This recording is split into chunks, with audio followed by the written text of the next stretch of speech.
सादर जय सिया राम दोस्तों, आप देख रहे हैं सनातन धर्म चैनल और श्री नारद मीडिया।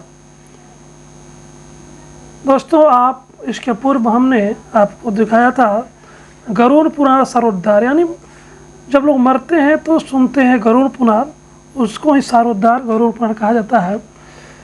आज हम आपको चौथा अध्याय की कथा सुनाएंगे, नरक प्रदान करने वाले पाप कर्म। इससे पूर्व आप अगर मेरे चैनल को सब्सक्राइब नहीं किए हैं तो मेरे चैनल को सब्सक्राइब करें, बेल आइकन को दबाएं ताकि आपको नया नया वीडियो मिलता रहे। चलिए चलते हैं चौथा अध्याय की ओर। एक बार विष्णु भगवान का ध्यान धरें। संतकारं भुजगशयनं पद्मनाभं सुरेश्वरं विश्वधारं गगनसदृशं मेघवर्णं शुभांगं वन्दे विष्णुभयवहारं सर्वलोकैकनाथनाथं। नरक प्रदान करने वाले पाप कर्म। गरुड़ जी ने कहा, हे केशव, कि इन पापों के कारण पापी मनुष्य यमलोक के महामार्ग में जाते हैं और किन पापों से बैतरणी में गिरते हैं तथा किन पापों के कारण नरक में जाते हैं वह मुझे बताइए। श्री भगवान बोले, सदा पाप कर्मों में लगे हुए शुभ कर्म से विमुख प्राणी एक नरक से दूसरे नरक को, एक दुख के बाद दूसरे दुख को तथा एक भय के बाद दूसरे भय को प्राप्त होते हैं। धार्मिक जन धर्मराजपुर में 3 दिशाओं में स्थित द्वारों से जाते हैं और पापी पुरुष दक्षिण द्वार से के मार्ग से ही वहां जाते हैं। इसी महादुखदायी मार्ग में बैतरणी नदी है, उसमें जो पापी पुरुष जाते हैं उन्हें मैं तुम्हें बताता हूँ।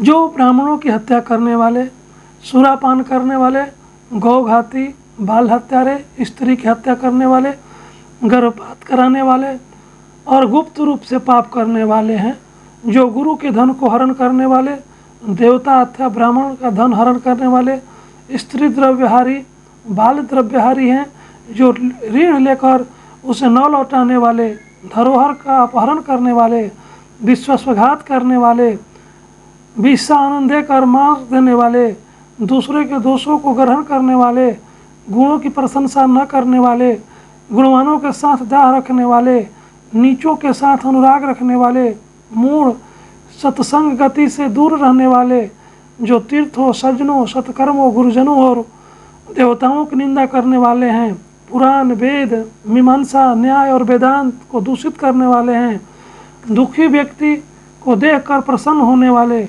प्रसन्न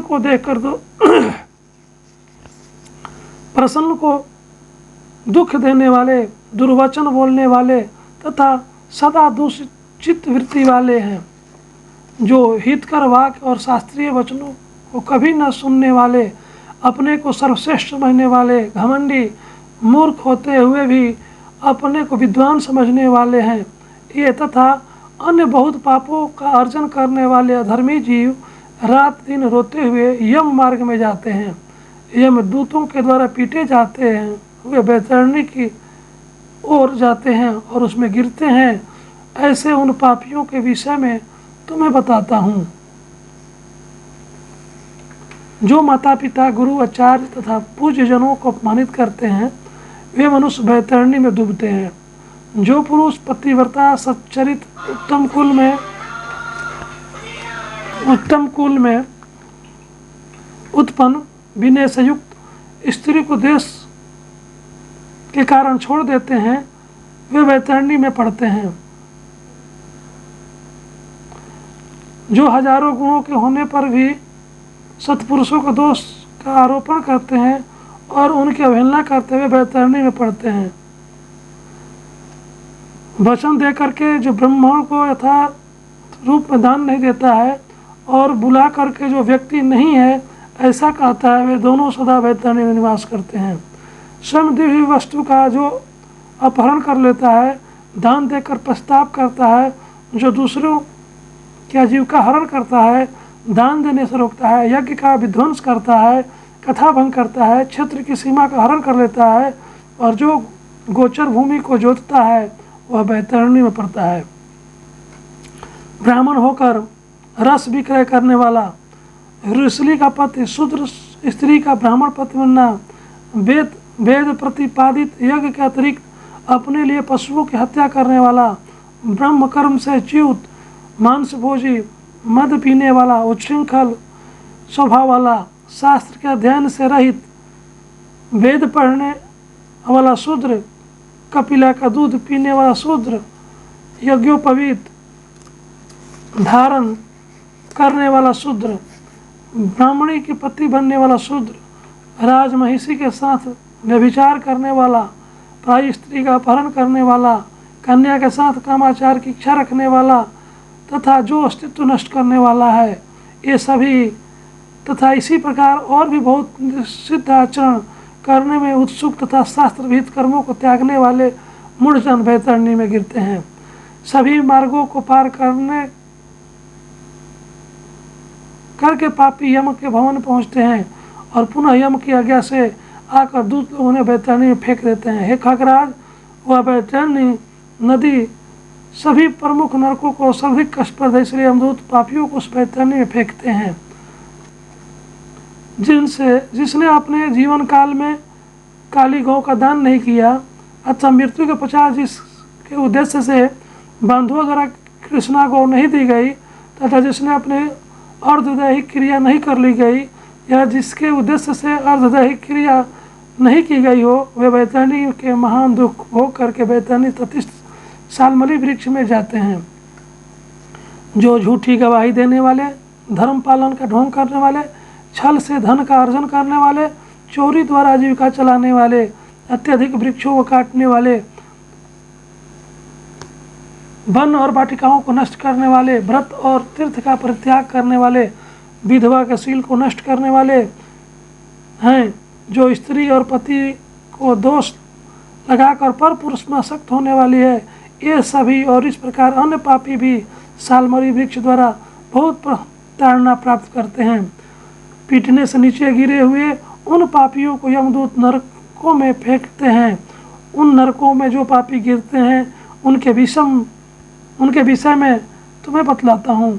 वेद की निंदा करने वाले, नास्तिक, मर्यादा को उल्लंघन करने वाले, कंजूस, विषयों में डूबे रहने वाले, दंभी तथा कृतज्ञ मनुष्य निश्चय ही नरकों में गिरते हैं। जो कुआं, तालाब, बावली, देवालय तथा सार्वजनिक स्थान को नष्ट करते हैं वे निश्चय ही नरक में जाते हैं। स्त्रियों, छोटे छोटे बच्चों, नौकरों तथा सहजनों को छोड़कर एवं पितरों और देवताओं की पूजा का परित्याग करके जो भोजन करते हैं वे नरकगामी होते हैं। जो मार्ग को कीलों से, पुलों से, लकड़ियों से तथा पत्थरों एवं कांटों से रोकते हैं निश्चय ही वे नरकगामी होते हैं। जो मंद पुरुष भगवान शिव, भगवती, शक्ति, नारायण, सूर्य, गणेश, सदगुरु और विद्वान इनकी पूजा नहीं करते वे नरक में जाते हैं। दासी को अपना सैया पर आरोपित करने से ब्राह्मण अधोगति को प्राप्त होता है और शूद्र में संतान उत्पन्न करने से वह ब्राह्मणत्व से ही च्युत हो जाता है। वह ब्राह्मण धर्म नमस्कार के योग्य नहीं होता है। जो मूर्ख ऐसे ब्राह्मण की पूजा करते हैं वे नरकगामी होते हैं। दूसरों के कला से प्रसन्न होने वाले, जो मनुष्य ब्राह्मणों के कला तथा गौओं की लड़ाई को नहीं रुकवाते हैं अथवा उसका समर्थन करते हुए बढ़ावा देते हैं, अवश्य ही नरक में जाते हैं। जिसका कोई दूसरा आश्रय नहीं है, ऐसे पति प्रेरणा स्त्री के ऋतुकाल की द्वेष वश उपेक्षा करने वाले निश्चित ही नरकगामी होता है। जो कमांड पुरुष रसोला स्त्री से गमन करते हैं अथवा पर्व के दिनों, अमावस्या, पूर्णिमा आदि में, जल में, दिन में तथा श्राद्ध के दिन कामों को स्त्री संग करते हुए भी नरकगामी होते हैं।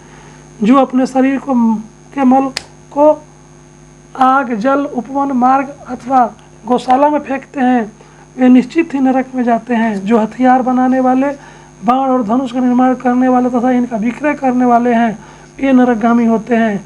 चमड़ा बेचने वाले, भैंस केश योनि केश का विक्रय करने वाले स्त्रियां तथा विष का विक्रय करने वाले ये सभी नरक में जाते हैं। जो अनाथ के ऊपर कृपा नहीं करते, सत्पुरुषों से द्वेष करते हैं और निरपराध को दंड देते हैं, वे नरकगामी होते हैं। आशा लगाकर घर पर आए हुए ब्राह्मणों और याचकों को पाक संपन्न भोजन रहने पर भी भोजन नहीं कराते, वे निश्चय ही नरक प्राप्त करने वाले होते हैं। जो सभी प्राणियों में विश्वास नहीं करते और उन पर दया नहीं करते तथा जो प्राणियों के प्रति कुटिलता का व्यवहार करते हैं, वे निश्चय ही नरकगामी होते हैं। जो अजितेंद्रिय पुरुष नियमों को स्वीकार करने के बाद में उन्हें त्याग देते हैं, वे नरकगामी होते हैं। जो अध्यात्म विद्या प्रदान करने वाले गुरु को नहीं मानते और जो पुराण वक्ता को नहीं मानते, वे नरक में जाते हैं। जो व्यक्ति मित्र से द्रोह करते हैं, जो व्यक्तियों की आपसी प्रीति का भेदन करते हैं तथा जो दूसरे की आशा को नष्ट करते हैं, वे निश्चय ही नरक में जाते हैं। विवाह को भंग करने वाला, देव यात्रा में विघ्न करने वाला तथा तीर्थयात्रियों को लूटने वाला घोर नरक में वास करता है और वहाँ से उसका पुनर्वर्तन नहीं होता। जो महापापी घर गांव तथा जंगल में आग लगाता है, यमदूत उसे ले जाकर अग्नि कुंडों में पकाते हैं। इस अग्नि से जले हुए अंग वाला वह पापी जब क्षमा की याचना करता है तो यमदूत उसे 80 पत्र नामक वन में ले जाते हैं, जहाँ तलवार के समान तीक्ष्ण पत्तों से उसके अंग जब कट जाते हैं, तब यमदूत उससे कहते हैं कि रे पापी, शीतल छाया में सुख की निंदा सो। जब वह प्यास से व्याकुल होकर जल पीने की इच्छा मांगता है तो दूतों द्वारा से खोलता हुआ तेल पीने के लिए दिया जाता है। पानी पियो और अन्न खाओ, ऐसा उस समय उनके द्वारा कहा जाता है। उस तेल के पीते उसके हाथें जल जाती है और वे गिर पड़ते हैं। किसी प्रकार पुनः उठकर अत्यंत दीन की भांति प्रलाप करते हैं। विवश होकर ऊर्ध्व श्वास लेते हुए वे कुछ कहने में समर्थ नहीं होते। हे तार्क्ष, इस प्रकार की पापियों की बहुत सी यातनाएं बताई गई है। विस्तार पूर्वक इन्हें कहने की क्या आवश्यकता, इनके संबंध में सभी शास्त्रों में कहा गया है। इस प्रकार हजारों नर नारी नरकीय यातना को भोगते हुए प्रलय पर्यंत घोर नरकों में पकते रहते हैं। उस पाप का अक्षय फल भोगकर वह पुनः वहीं पैदा होते हैं और यम की आज्ञा से पृथ्वी पर आकर स्थावर आदि योनियों को प्राप्त करते हैं। वृक्ष, गुल्म, लता, वल्ली, गिरी, पर्वत तथा तीन आदि ये स्थावर योनियाँ कही गई है। ये अत्यंत मोह से आवृत हैं। कीट, पशु, पक्षी, जलचर तथा देव, इन योनि को मिलाकर 84 लाख योनियाँ कही गई है। इन सभी योनियों में घूमते हुए जीव मनुष्य योनि प्राप्त करते हैं और मनुष्य योनि में भी नरक से आए व्यक्ति चंडाल के घर में जन्म लेते हैं तथा उसमें भी कुष्ठ आदि पाप चिन्हों से दुखी रहते हैं। किसी को गलित कुष्ठ होता है, कोई जन्म से अंधे होते हैं और कोई महारोग से व्यथित होते हैं। इस प्रकार पुरुष और स्त्री में पाप चिन्ह दिखाई पड़ते हैं। एक बार बोलिए गरुड़ पुराण भगवान की जय। चतुर्थ अध्याय पूर्ण।